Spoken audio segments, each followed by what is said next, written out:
Hey, what's going on, everybody? Man, I just want to give a quick outlook on the Mini S&P coming up for next week. Will be the week of the 23rd of January in 2023. And so, man, what I'm seeing right off, like this was last week, these four candles, because we had the holiday on Monday. And as you see, we came down. This was Thursday, but we did not take this swing out. We didn't violate it. We didn't close below it, and we left this huge gap right here. Which on Friday, we anticipated that price would at least want to get back into 50% of the gap.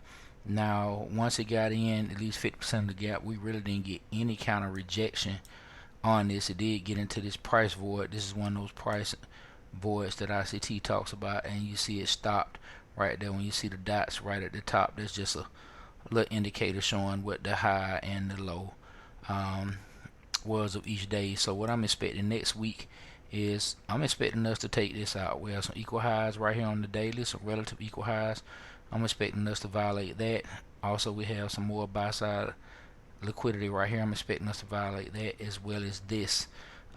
In my opinion, what's been keeping us from getting there, or what price has been respecting somewhat from a structure standpoint, is we have a daily breaker right here, which a breaker is created by the last down counter that caused the up move that took out liquidity.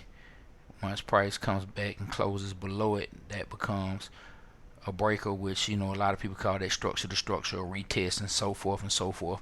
ICT calls these things breakers, so that's what I call them, because that's where I learned a lot of this from. This is from the shadows, but we have a lot of people who call it a lot of different things.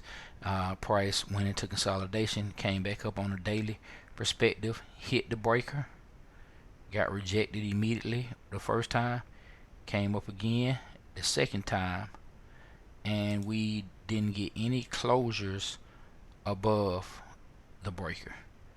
Price wicked above, but we didn't get any closures. Price came back down. So the reason I brought that up is here we are on our third touch.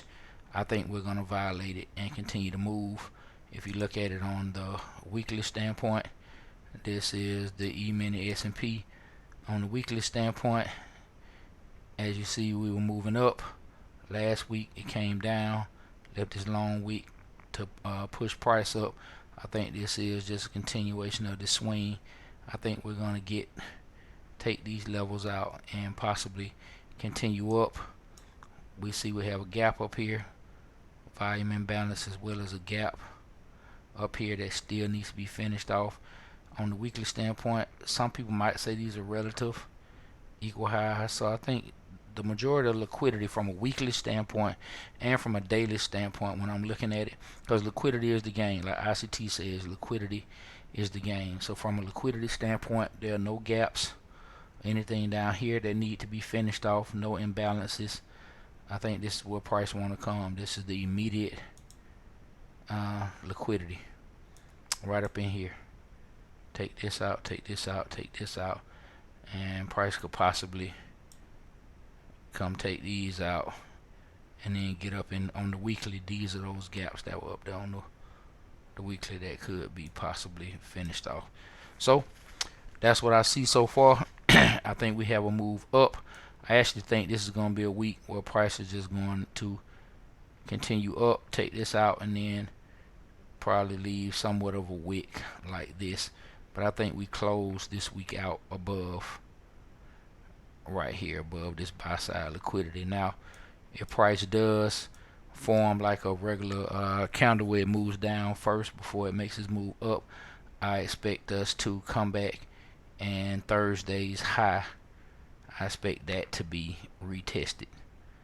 If price comes back down, I expect it to retest Thursday's high or get down in it somewhat, but not close, and then continue to get pushed up for the rest of the week to take this out. But if I had to say what I think was first, I think price is just going to go ahead and take this out. Alright, but anyway, that's my thoughts on the E-mini S&P for January, the week of January the 23rd in 2023. Hey man, safe trading out there. Hey, If you enjoyed what you saw, come back, man. Holler at me, man. This is what we do. We look at the charts, we execute trades, we see what's going on, and we just try to help ourselves as well as other people get better. All right, yeah.